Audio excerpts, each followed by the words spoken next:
नमस्कार दोस्तों, स्वागत है आपका। कहानी सुनो चैनल पर। आज हम लेकर आए हैं मुंशी प्रेमचंद की एक ऐसी कहानी जो बचपन की धूल से लेकर दिल की गहराई तक जाती है। गुल्ली डंडा।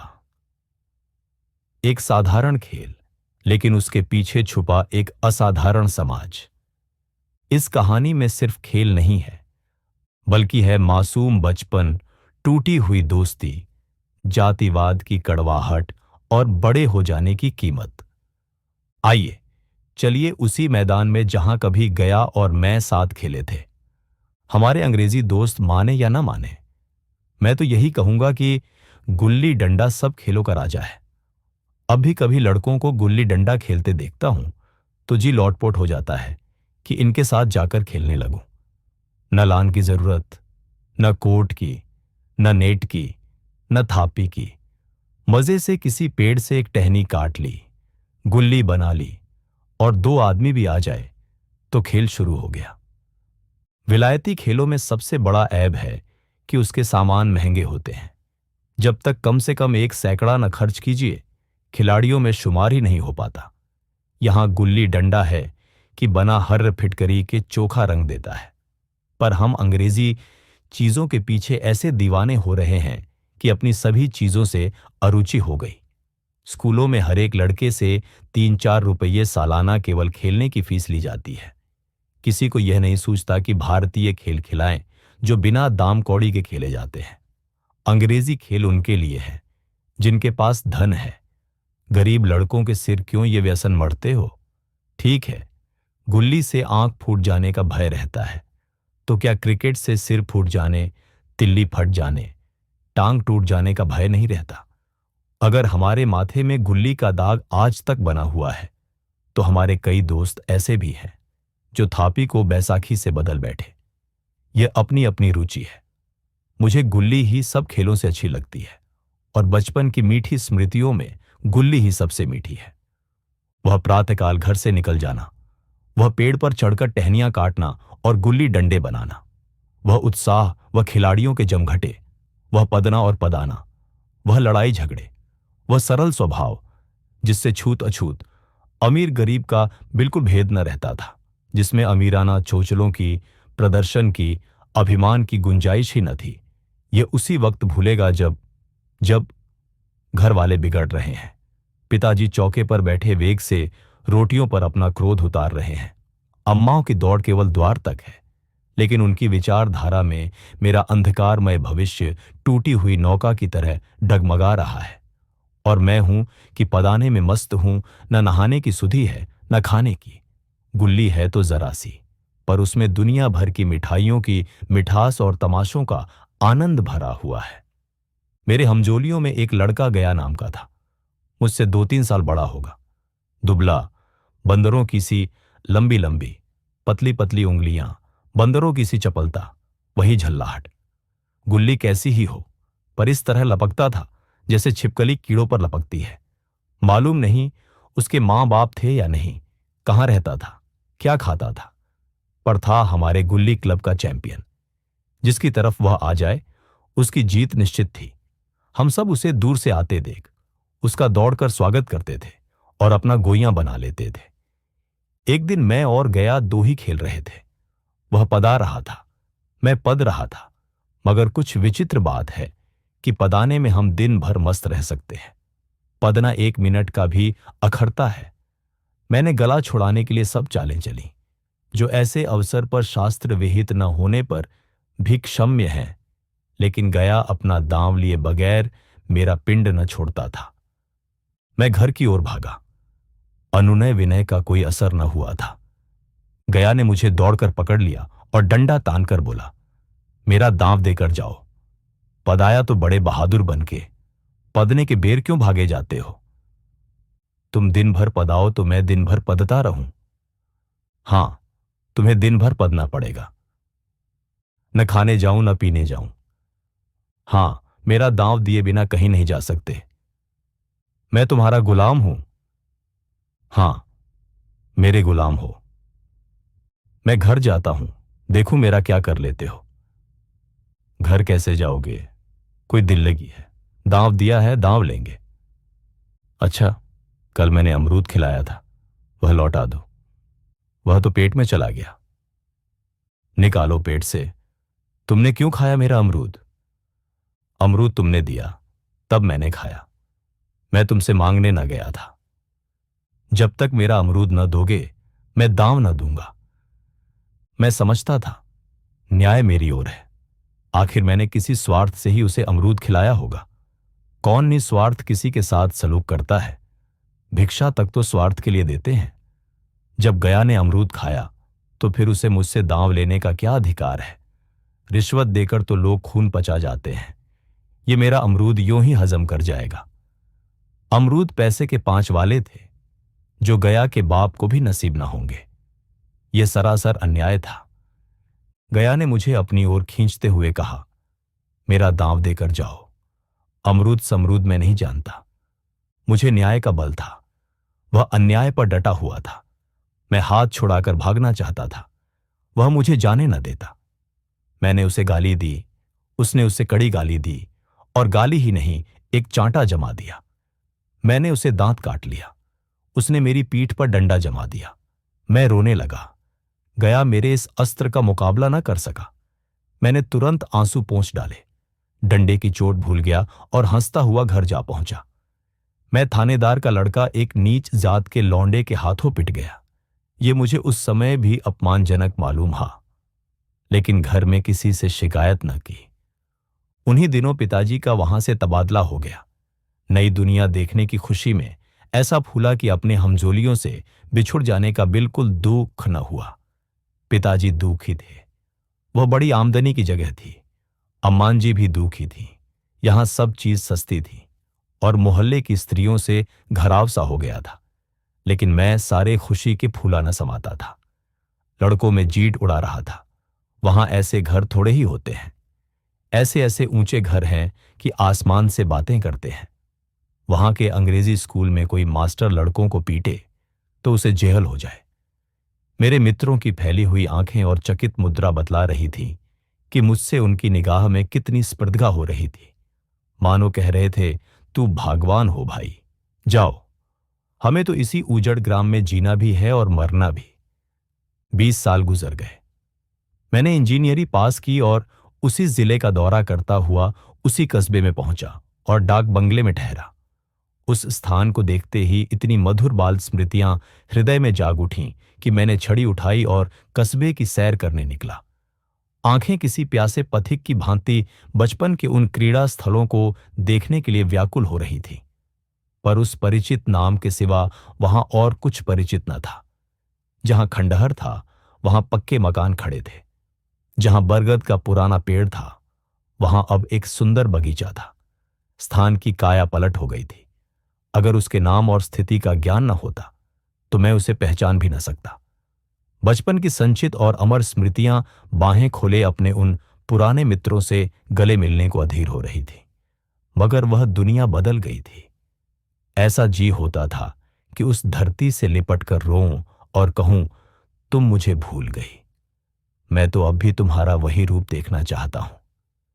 सहसा एक खुली जगह में मैंने 2-3 लड़कों को गुल्ली डंडा खेलते देखा।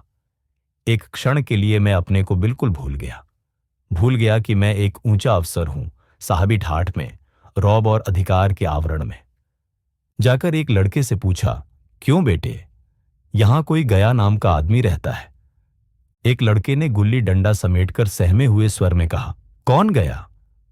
गया चमार। मैंने यूं ही कहा, हां हां वही। गया नाम का कोई आदमी है तो? शायद वही हो। हां, है तो। जरा उसे बुला सकते हो? लड़का दौड़ता हुआ गया और एक क्षण में एक 5 हाथ के काले देव को साथ ले आता दिखाई दिया। मैं दूर से ही पहचान गया। उसकी ओर लपकना चाहता था कि उसके गले लिपट जाऊं, पर कुछ सोचकर रह गया। बोला, कहो गया, मुझे पहचानते हो? गया ने झुककर सलाम किया। हां मालिक, भला पहचानूंगा क्यों नहीं। आप मजे में हो? बहुत मजे में। तुम अपनी कहो। डिप्टी साहब का साइस हूं। मतई, मोहन दुर्गा सब कहां हैं, कुछ खबर है? मतई तो मर गया। दुर्गा और मोहन दोनों डाकिया हो गए हैं। आप? मैं तो जिले का इंजीनियर हूं। सरकार तो पहले ही बड़े ज़हीन थे। अब कभी गुल्ली डंडा खेलते हो? गया ने मेरी ओर प्रश्न भरी आंखों से देखा। अब गुल्ली डंडा क्या खेलूंगा सरकार? अब तो धंधे से छुट्टी नहीं मिलती। आओ, आज हम तुम खेलें। तुम पदाना, हम पदेंगे। तुम्हारा एक दांव हमारे ऊपर है, वह आज ले लो। गया बड़ी मुश्किल से राजी हुआ। वह ठहरा टके का मजदूर, मैं एक बड़ा अफसर। हमारा और उसका क्या जोड़? बेचारा झेप रहा था, लेकिन मुझे भी कुछ कम झेपना थी। इसलिए नहीं कि मैं गया के साथ खेलने जा रहा था, बल्कि इसलिए कि लोग इस खेल को अजूबा समझकर इसका तमाशा बना लेंगे और अच्छी खासी भीड़ लग जाएगी। उस भीड़ में वह आनंद कहां रहेगा? पर खेले बगैर तो रहा नहीं जाता। आखिर निश्चय हुआ कि दोनों जने बस्ती से बहुत दूर खेलेंगे और बचपन की उस मिठाई को खूब रस ले लेकर खाएंगे। मैं गया को लेकर डाक बंगले पर आया और मोटर में बैठकर दोनों मैदान की ओर चले। साथ में एक कुल्हाड़ी ले ली। मैं गंभीर भाव धारण किए हुए था, लेकिन गया इसे अभी तक मजाक ही समझ रहा था। फिर भी उसके मुख पर उत्सुकता या आनंद का कोई चिन्ह न था। शायद वह हम दोनों में जो अंतर हो गया था, यही सोचने में मगन था। मैंने पूछा, तुम्हें कभी हमारी याद आती थी क्या? सच कहना। गया झेंपता हुआ बोला, मैं आपको याद करता हुजूर, किस लायक हूं? भाग में आपके साथ कुछ दिन खेलना बदा था। नहीं, मेरी क्या गिनती। मैंने कुछ उदास होकर कहा, लेकिन मुझे तो बराबर तुम्हारी याद आती थी।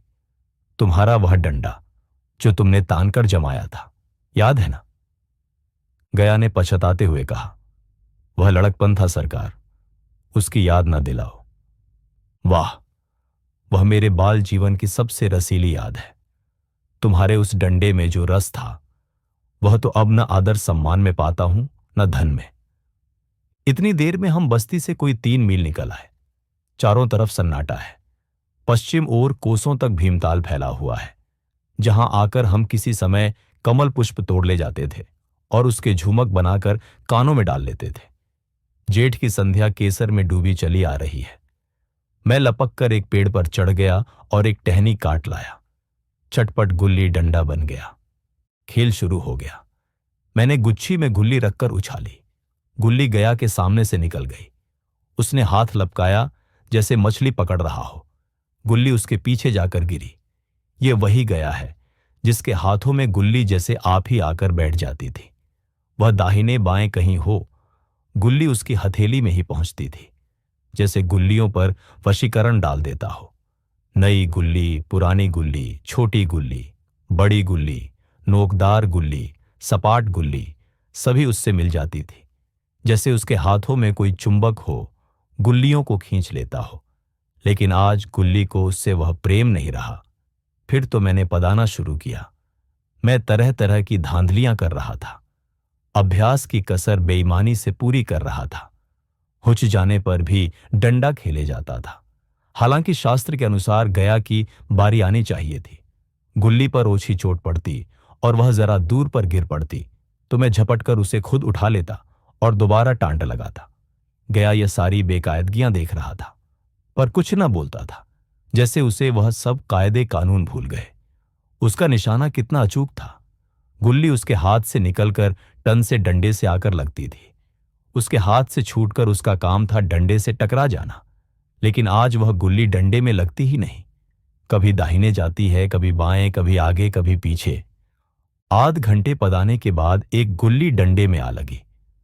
मैंने धांधली की। गुल्ली डंडे में नहीं लगी। बिल्कुल पास से गई, लेकिन लगी नहीं। गया ने किसी प्रकार का असंतोष प्रकट नहीं किया। न लगी होगी। डंडे में लगती तो क्या मैं बेईमानी करता? नहीं भैया, तुम भला बेईमानी करोगे? बचपन में मजाल था कि मैं ऐसा घपला करके जीता बचता। यही गया गर्दन पर चढ़ बैठता, लेकिन आज मैं उसे कितनी आसानी से धोखा दिए चला जाता था। गधा है। सारी बातें भूल गया। सहसा गुल्ली फिर डंडे से लगी और इतनी जोर से लगी जैसे बंदूक छूटी हो। इस प्रमाण के सामने अब किसी तरह की धांधली करने का साहस मुझे इस वक्त भी न हो सका। लेकिन क्यों ना एक बार सबको झूठ बताने की चेष्टा करूं। मेरा हरज की क्या है? मान गया तो वाह वाह, नहीं दो चार हाथ पदना ही तो पड़ेगा। अंधेरा का बहाना करके जल्दी से छुड़ा लूंगा। फिर कौन दांव देने आता है? गया ने विजय के उल्लास में कहा। लग गई लग गई, टन से बोली। मैंने अनजान बनने की चेष्टा करके कहा, तुमने लगते देखा? मैंने तो नहीं देखा। टन से बोली है सरकार, और जो किसी ईंट से टकरा गई हो। मेरे मुख से यह वाक्य उस समय कैसे निकला, इसका मुझे खुद आश्चर्य है। इस सत्य को झुठलाना वैसा ही था जैसे दिन को रात बताना। हम दोनों ने गुल्ली को डंडे में जोर से लगते देखा था, लेकिन गया ने मेरा कथन स्वीकार कर लिया। हां, किसी ईंट में ही लगी होगी। डंडे में लगती तो इतनी आवाज ना आती। मैंने फिर पदाना शुरू कर दिया, लेकिन इतनी प्रत्यक्ष धांधली कर लेने के बाद गया कि सरलता पर मुझे दया आने लगी। इसीलिए जब तीसरी बार गुल्ली डंडे में लगी तो मैंने बड़ी उदारता से दांव देना तय कर लिया। गया ने कहा, अब तो अंधेरा हो गया है भैया, कल पर रखो। मैंने सोचा, कल बहुत सा समय होगा, यह न जाने कितनी देर पदाए, इसलिए इसी वक्त मुआमला साफ कर लेना अच्छा होगा। नहीं नहीं, अभी बहुत उजाला है, तुम अपना दांव ले लो। गुल्ली सूझेगी नहीं? कुछ परवाह नहीं। गया ने पदाना शुरू किया, पर उसे अब बिल्कुल अभ्यास न था। उसने 2 बार टांड लगाने का इरादा किया, पर दोनों ही बार हुज गया। 1 मिनट से कम में वह दांव खो बैठा। मैंने अपनी हृदय की विशालता का परिचय दिया। एक दांव और खेल लो, तुम तो पहले ही हाथ में हुज गए। नहीं भैया, अब अंधेरा हो गया, तुम्हारा अभ्यास छूट गया, कभी खेलते नहीं। खेलने का समय कहां मिलता है भैया। हम दोनों मोटर पर जा बैठे और चिराग जलते जलते पड़ाव पर पहुंच गए। गया चलते चलते बोला, कल यहां गुल्ली डंडा होगा, सभी पुराने खिलाड़ी खेलेंगे, तुम भी आओगे। जब तुम्हें फुर्सत हो तभी खिलाड़ियों को बुलाऊं। मैंने शाम का समय दिया और दूसरे दिन मैच देखने गया। कोई 10-10 आदमियों की मंडली थी। कई मेरे लड़कपन के साथी निकले। अधिकांश युवक थे जिन्हें मैं पहचान न सका। खेल शुरू हुआ। मैं मोटर पर बैठा बैठा तमाशा देखने लगा। आज गया का खेल, उसका नैपुण्य देखकर मैं चकित हो गया। टांडर लगाता तो गुल्ली आसमान से बातें करती। कल की सी वह झिझक, वह हिचकिचाहट, वह बेदिली आज न थी। लड़कपन में जो बात थी, आज उसने प्रौढ़ता प्राप्त कर ली थी। कहीं कल इसने मुझे इस तरह पदाया होता तो मैं जरूर रोने लगता। उसके डंडे की चोट खाकर गुल्ली 200 गज की खबर लाती थी। पदने वालों में एक युवक ने कुछ धांधली की। उसने अपने विचार में गुल्ली लपक ली थी। गया का कहना था गुल्ली जमीन में लगकर उछली थी। इस पर दोनों में ताल ठोकने की नौबत आई है। युवक दब गया। गया का तमतमाया हुआ चेहरा देखकर डर गया। अगर वह दब न जाता तो जरूर मारपीट हो जाती। मैं खेल में न था, पर दूसरों के इस खेल में मुझे वही लड़कपन का आनंद आ रहा था जब हम सब कुछ भूलकर खेल में मस्त हो जाते थे। अब मुझे मालूम हुआ कि कल गया ने मेरे साथ खेला नहीं, केवल खेलने का बहाना किया। उसने मुझे दया का पात्र समझा। मैंने धांधली की, बेईमानी की, पर उसे जरा भी क्रोध न आया, इसलिए कि वह खेल ना रहा था, मुझे खेला रहा था, मेरा मन रख रहा था। वह मुझे पदाकर मेरा कचूमर नहीं निकालना चाहता था। मैं अब अफसर हूं। यह अफसरी मेरे और उसके बीच में दीवार बन गई है। मैं अब उसका लिहाज पा सकता हूं, अदब पा सकता हूं, साहचर्य नहीं पा सकता। लड़कपन था तब मैं उसका समकक्ष था। यह पद पाकर अब मैं केवल उसकी दया योग्य हूं। वह मुझे अपना जोड़ नहीं समझता। वह बड़ा हो गया है, मैं छोटा हो गया हूं। गया और मैं अब दोस्त नहीं रहे। हम कभी बराबरी पर थे, आज दीवारें खड़ी हो गई हैं। गुल्ली डंडा केवल एक खेल नहीं रहा, वह बन गया है एक आईना जो हमें दिखाता है कि समय बदल सकता है, लेकिन दिलों का फासला मिटाना इतना आसान नहीं। अगर इस कहानी ने आपके बचपन को छू लिया या आपके अंदर कुछ हिला दिया तो कहानी सुनो चैनल को सब्सक्राइब कीजिए और इसे उन दोस्तों तक पहुंचाइए जिनसे आप कभी गुल्ली डंडा